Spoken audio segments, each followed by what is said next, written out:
Namaskar, good evening viewers. You're watching Sansad TV's live broadcast at 9 p.m. This is The News with me, Bhawna Nayarr. Over the next 30 minutes, we bring you a roundup of all national and international news that you need to know. Let's begin with the top headlines we are tracking this hour.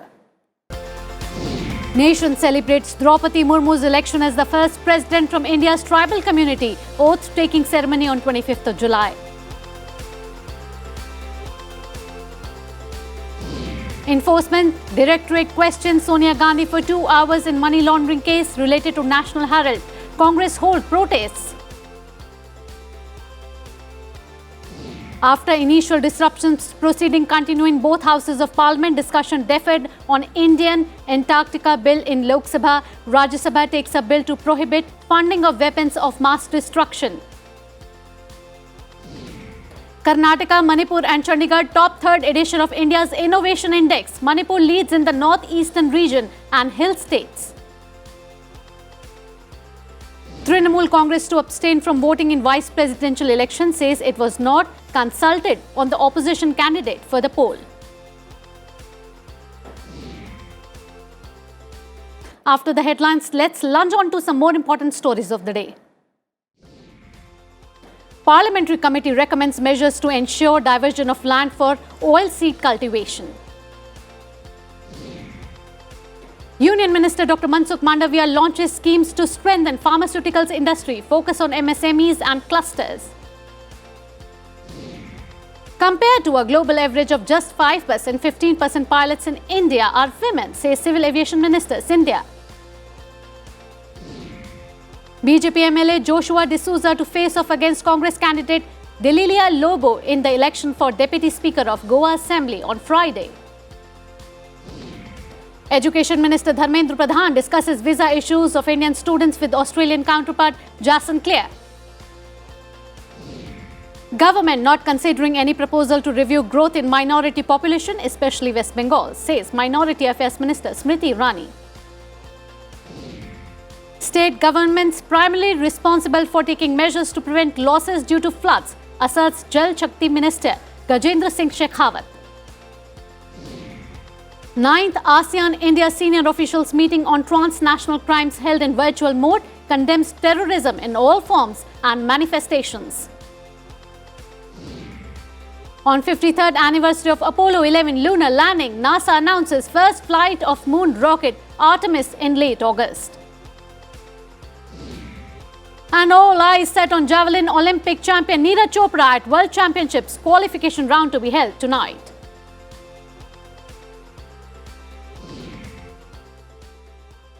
And now the lead story of the day. Draupadi Murmu has created history. The NDA presidential candidate has become the first tribal president of the country. She crossed the crucial 50% mark after the third round of voting to emerge victorious in the polls. Draupadi Murmu received 2/3 of the votes in all 3 rounds of counting. Conceding defeat, opposition candidate Yashwant Sinha congratulated Murmu on her victory. Shrimati Murmu ji को मिले हैं इसमें 2161 vote, जिनकी value है 5,77,777 और सिन्हा जी को मिले हैं 1,058 वोट, जिनकी वैल्यू है 2,61,062. Prime Minister Narendra Modi and BJP President JP Nadda visited Murmu's residence in the national capital to congratulate her. Oath-taking ceremony will be held on 25th July.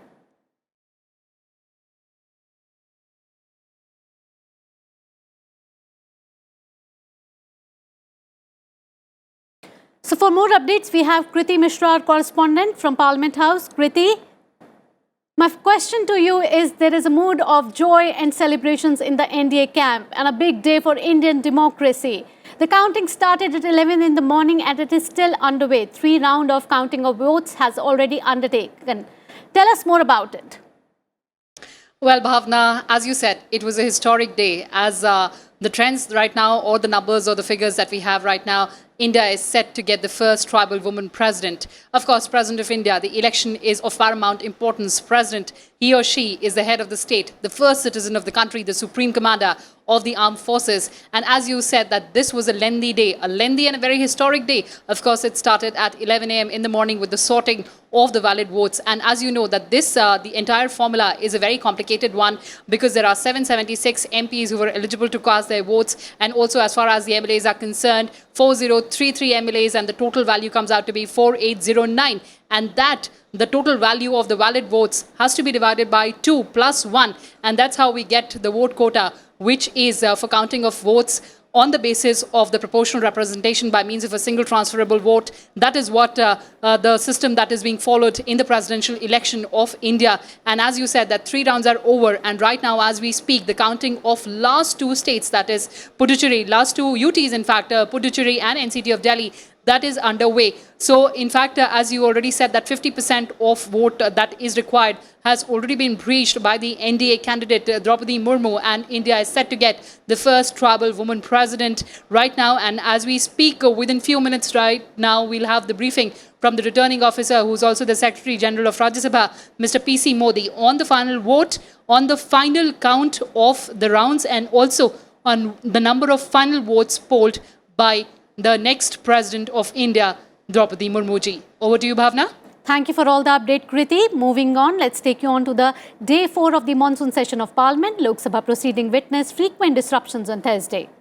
The Congress and other opposition parties sought to raise the issues of price rise and ED questioning of Sonia Gandhi as soon as the House convened for the day. Amid the din, Speaker Om Birla adjourned the House for a brief period. The Lok Sabha was adjourned for the day when it reassembled in the afternoon following postponement of a discussion over the Indian Antarctic Bill 2022. And in Rajya Sabha, opposition parties continued protest over issues of price rise, GST hike on essential items, MSP and ED questioning of Congress President Sonia Gandhi. The House was first adjourned till 12 and then till 12:35 p.m., after which the House took up question hour amid noisy protests. The upper house commenced its discussion of the weapons of mass destruction and their delivery systems prohibition of unlawful activities amendment bill 2022 post-lunch hour. The house was adjourned after V. Muralidharan, MOS for Parliamentary Affairs, requested that the discussion on the bill will be postponed to Monday since the government wished to pass the bill with the participation of the opposition. This is a very important bill which concerns the security, global security, all these aspects. And the government would like to have this bill passed with the participation of the opposition also. But unfortunately, the opposition is absent today. So I would suggest that if we wait for a day or two, and if the opposition is ready to come back and participate in the discussion, so we can take up this bill and keep it in abeyance for a day and have it on Monday again when we meet and continue the discussion and then pass the bill accordingly. And now about the third Innovation Index. Karnataka, Telangana and Haryana have been ranked as the top 3 states among major states in Niti Aayog's third Innovation Index. Among union territories, Chandigarh topped the chart, while in the Northeast and Hill States category, Manipur occupied the top spot.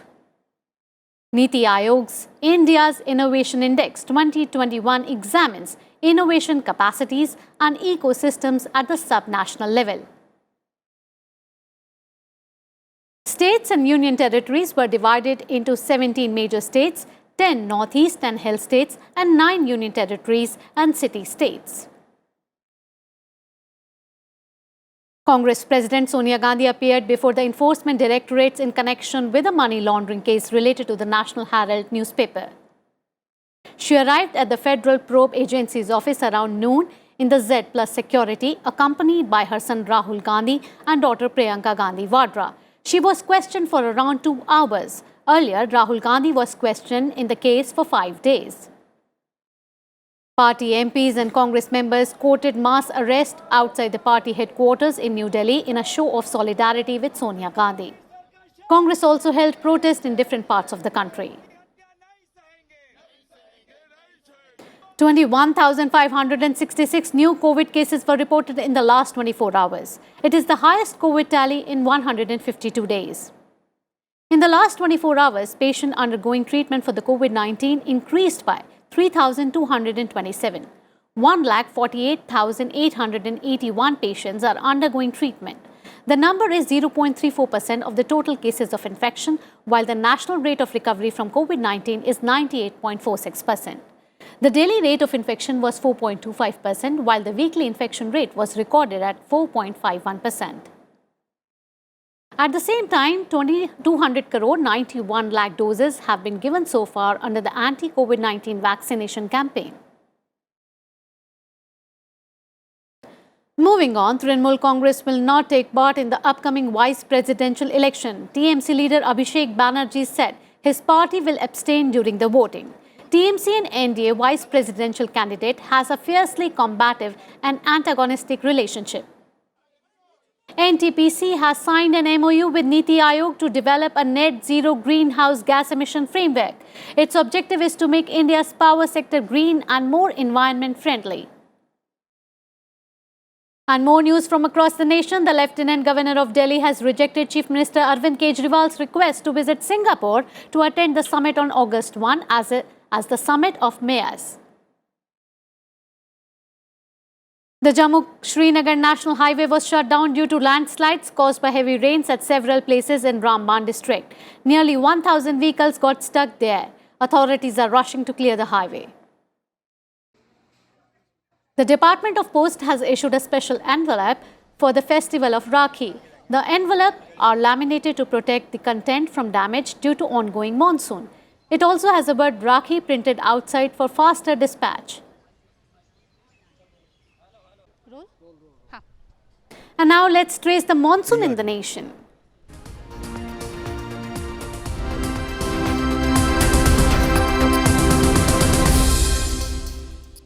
Heavy rainfall is wreaking havoc in many parts of Gujarat. Navsari district is badly affected due to heavy downpour and rising water level in Purna river. Many other districts are witnessing disruptions in traffic due to water logging.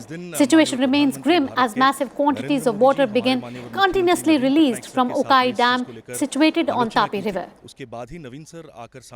The Met Department in Odisha has issued a heavy rain warning for the next 3 days. An orange alert has been issued for heavy to very heavy rainfall at some places in Bod, Balangir, Badgar, Gajapati, Ganjam, Kandhamal and Kalahandi districts. In Rajasthan now, heavy to extremely heavy rainfall lashed several parts of the state on Thursday. Dausa, Jhunjhunu, Dholpur, Alwar and Churu are most affected districts. The Met Department has forecast heavy rainfall at some places in Ajmer, Baran, Bhilwara, Bundi, Dholpur and Jhalawar in the next 48 hours.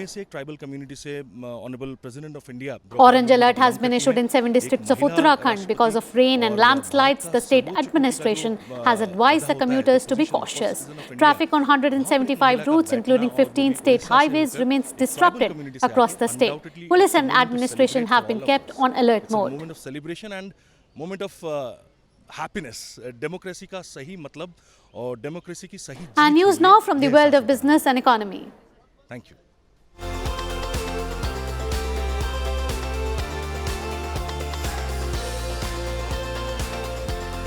The Asian Development Bank lowered its growth forecast for the South Asia region from 7% to 6.5%, largely owing to the economic crisis in Sri Lanka and high inflation in India. ADB said that while Asian economies were recovering from the COVID-19 pandemic, the impact of the slowdown is still hurting economies hard.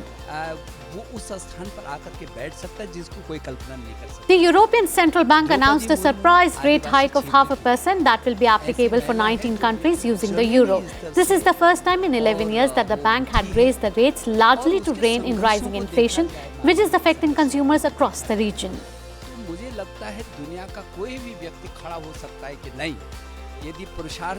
And now giving you updates about the Sensex. Continuing its upward march, benchmark BSE Sensex gained 284 points, while NSE jumped 84 points, with IndusLand Bank, Bajaj Finance and Bajaj Fintech leading the charts. HDFC Bank, Reliance Industries and Dr. Reddy's were among the top losers. मैं विशेष करके भारत के यशस्वी प्रधानमंत्री It was a mixed day for global markets as stocks in Hang Seng, Kospi and Nikkei 225 gained around 1%, while American and most European markets lost around 1%. और सहयोगी दल नहीं, तमाम और दलों ने भी जिस तरीके से अपने दल से ऊपर उठ Slipping into a very short break here, more stories on the other side. Stay tuned, we'll be right back. You stay tuned to Sansad TV. ये अपने पहला ऐसा नया इतिहास Welcome back after the break. You're watching the news and time now for all the big developments from the Russia-Ukraine war Himalaya की front. ओर से उत्तराखंड की ओर से मैं उनको बहुत बधाई देना चाहता हूँ, ढेर सारी बधाई देना चाहता The हूँ। European Union has imposed more sanctions on Russia over the war in Ukraine. This after the member states backed a series of measures that would include gold imports and tighten exports control on some high technology goods. European Commission President Ursula von der Leyen said that the sanctions will send a strong signal to Moscow. करके आई हैं और मैं समझता हूँ ये Russia has started handing out passports to local residents in the Russian-occupied city of Enerhodar in the southeastern Ukraine. 25 residents living in Enerhodar have already received passports. Russian President Vladimir Putin had signed a decree in July giving all citizens of Ukraine a simplified way to obtain Russian citizenship. जातिवाद, क्षेत्रवाद, परिवारवाद Britain will send scores of artillery guns and more than 1,600 anti-tank weapons to Ukraine to bolster its defense against Russia. The announcement comes after UK Prime Minister Boris Johnson last month promised another £1 billion of military support to Ukraine.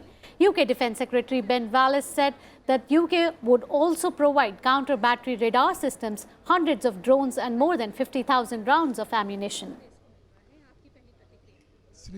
Russian forces shelled a densely populated area in Ukraine's second largest city, Kharkiv, on Thursday, killing at least 2 people and injuring 21 others. The shelling comes a day after Russia reiterated its plan to seize territories beyond eastern Ukraine.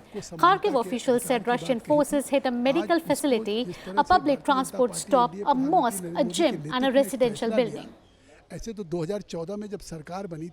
Mykolaiev's governor Vitaly Kim has accused Russia of striking at a humanitarian center in the city. He said that Russia fired 8 missiles on the city, damaging a car washing service, a factory and a humanitarian depot. 2 persons were injured in the attack. Kim added that Russians have not yet attempted to capture the city but are shelling to intimidate residents. Natural gas started flowing through a major pipeline from Russia to Europe after a 10-day shutdown for maintenance. But the gas flow in Nord Stream 1 pipeline was expected to fall well short of full capacity on Thursday. The pipeline under the Baltic Sea to Germany had been closed since 11 July for annual maintenance. Amid growing tensions over Russia's war in Ukraine, German officials had feared that the pipeline might not reopen at all. The Nord Stream 1 pipeline accounts for around a third of Germany's gas supplies. Operator Nord Stream AG said gas started flowing again on Thursday morning and its network data showed gas beginning to arrive after the scheduled end of maintenance at 6 a.m.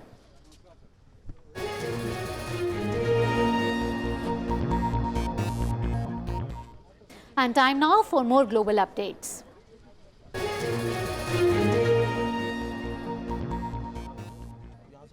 And big development coming in from Sri Lanka. Ranil Wickremesinghe was sworn in as the new president of Sri Lanka by the Chief Justice of the country on Thursday.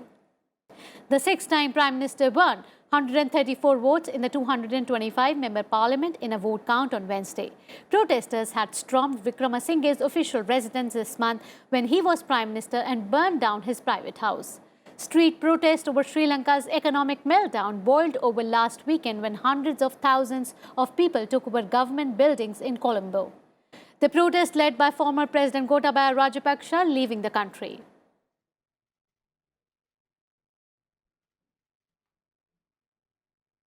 Moving on, US President Joe Biden has called climate change an emergency but stopped short of a formal declaration.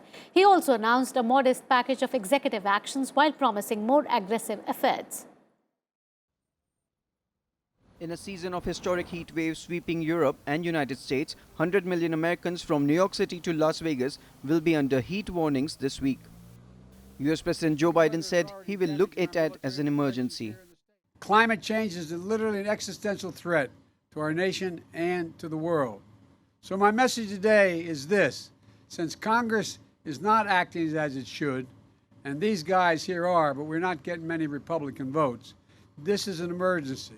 And I will look at it that way. I said last week, and I'll say it again loud and clear. As president, I'll use my executive powers to combat the climate crisis in the absence of congressional actions, notwithstanding their incredible action. In the coming days, my administration will announce the executive actions we have developed to combat this emergency. His announcements included new funding for cooling centers and pushing for new offshore wind projects in oil-rich Gulf of Mexico. These actions fall short of demands by Democratic lawmakers and environmental activists who want Biden to formally declare a climate emergency. Such a decision will enable the use of Defense Production Acts to ramp up production of wide range of renewable energy products and systems. The White House said that the Federal Emergency Management Agency will provide $2.3 billion in funding to help states build cooling centers to deal with excessive heat and tackle other impacts of climate change. New funding could expand flood control, shore up utilities, retrofit buildings, and help low-income families pay for heating and cooling costs. Biden spoke from a former coal-fired plant that is playing a role in supporting the state's offshore wind industry as a manufacturing hub for undersea cables. Bureau Report, Sansad TV. Moving on, Italian Prime Minister Mario Draghi resigned on Thursday after key coalition allies boycotted a confidence vote. The resignation signals an early election and a renewed period of uncertainty for Italy and Europe at a critical time. Here's the report. Mario Draghi on Thursday tendered his resignation to President Sergio Mattarella, who had rejected a similar resignation offer last week. He asked Draghi's government to remain on in a caretaker fashion, the president's office said. Draghi's government of national unity imploded on Wednesday after members of his coalition of right, left and populists rebuffed his appeal to band back together. Instead, the centre-right parties of Forza Italia and the League and the populist Five Star Movement boycotted a confidence vote in the Senate. Italian newspapers on Thursday were united in their outrage at the surreal outcome. Italy is dealing with soaring inflation and energy costs, Russia's war against Ukraine, and outstanding reforms needed to clinch the remainder of the EU's €200 billion in recovery funds. Italian newspapers used words like shame and betrayal to describe the developments. Draghi, the European Central Bank chief, was known as Super Mario for his whatever-it-takes rescue of the euro to pull Italy out of the pandemic. But the Five Stars, the biggest vote-getter in the 2018 national election, was upset that their priorities of a basic income and minimum salary, among other things, were being ignored. Last week, the Five Stars boycotted a confidence vote tied to a bill aimed at helping Italians endure the crisis, prompting Draghi to offer to resign a first time. Bureau Report, Sansad TV.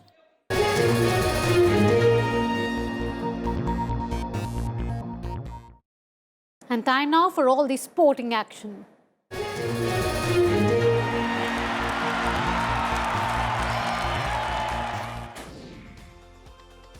Newly crowned 100-meter champion Fred Kerley failed to advance from the semi-finals of the 200 meters. Kerley was left grimacing in the home straight at Eugene's Hayward Field, eventually finishing 6th in 20.68 seconds.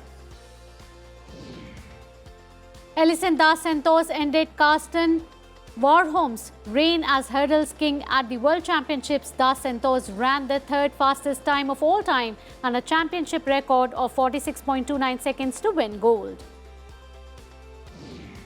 Indian javelin thrower Anu Rani qualified for the World Championships final with a throw of 59.60 meters on her last attempt. Anu qualified 8th best across two groups.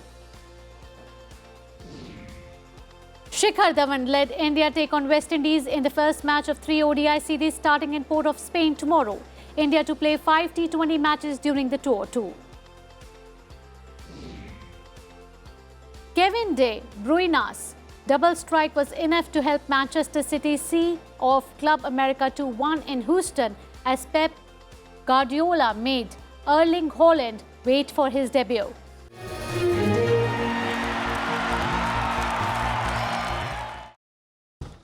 The 16th presidential election 2022 has concluded with the declaration of result.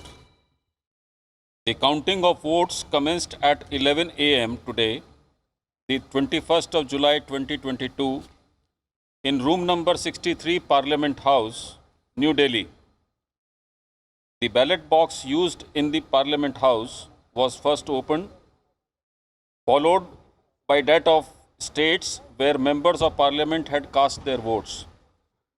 The ballot papers of members of legislative assemblies who voted at Parliament House were also segregated and kept separately. Thereafter, counting of votes cast by members of Parliament commenced, followed by the states in alphabetical order. During scrutiny, the valid and invalid ballot papers were separated and the value of first preference votes polled in favor of each candidate was determined. 4754 votes were polled, out of which 4,701 were valid and 53 were invalid.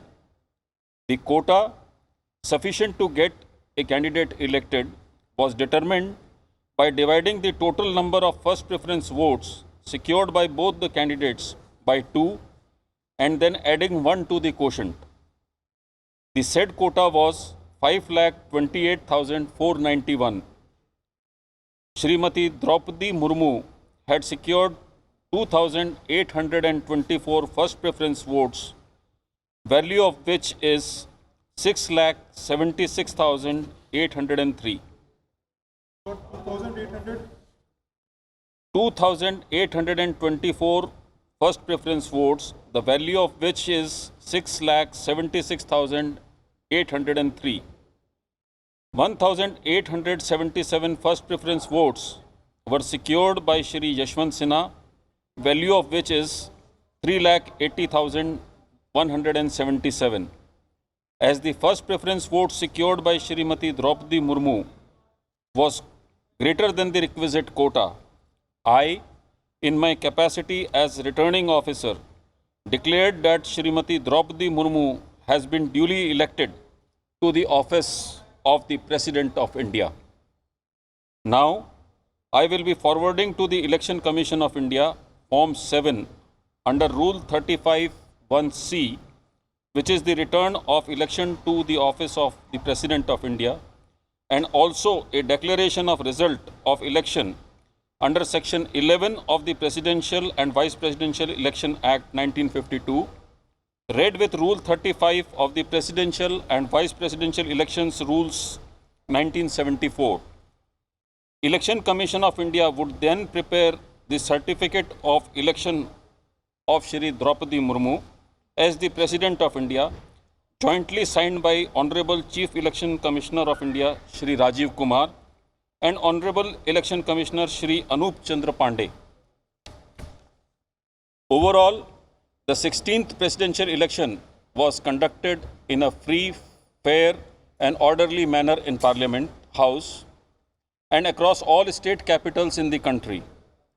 I would also like to take this opportunity to thank the candidates and their authorized representatives for their cooperation, which facilitated early completion of the proceedings.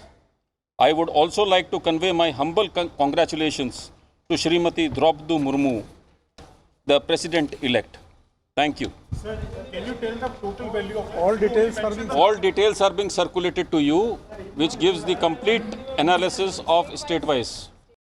So Draupadi Murmu is officially now the new President of India. PC Modi, the returning officer of presidential election, announcing that the counting of votes is concluded and Draupadi Murmu will take oath on 25th of July. That's a wrap of today's bulletin. Thank you for watching. For more updates, keep watching Sansad TV. Good night. See you tomorrow.